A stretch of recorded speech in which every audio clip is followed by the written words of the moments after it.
Diego! Diego!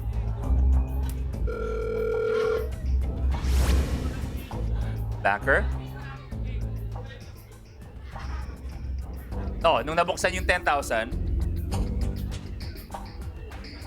parang fade away dunk ang kanyang ginawa. Fade away dunk. May ganun pala, banker. Thank you. Last offer.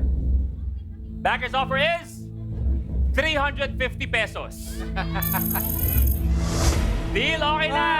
No deal, bubuksan ko na yan. Yan ay may uuwi mo. 500 o piso.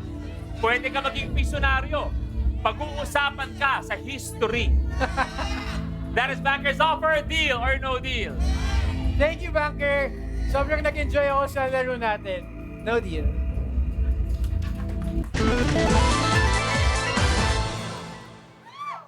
Ngayong gabi kaya magkakaroon ng panibagong pisyonaryo ang kapamilya, deal or no deal. Sabi ng batch 2, totoo pala, pwede ka mag-uwi ng piso. Totoo pala. O, alam niyo na, pwedeng mangyari. Ay, nako! Piso o 500 ang pwedeng laman ng briefcase number 12, pero hindi biro ang tapang ni Diego. No deal talaga siya. 500 kaya o ikaw ang pisyonaryo? 500 yan, 500 yan.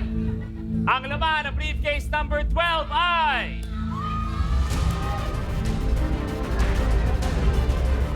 Ang laman ay... Pisyonaryo!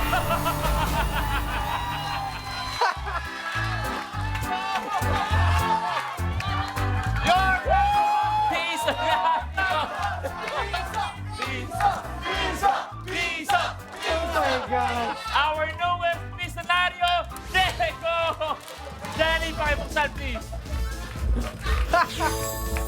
Payo ng 500. Thank you. Diego, kamusta ang Deal or No Deal experience? Plus, uuwi ka bilang bagong pisyonaryo. Honestly, I'm so happy. Like I said, I came in with no expectations. Sobrang nag-enjoy lang ako na to be part of the Lucky Stars. And pangarap ko lang talaga makalaro ng Deal or No Deal dati. And happy ako na natupad na yun. I Want and Kapamilya Online Live, together forever tayo.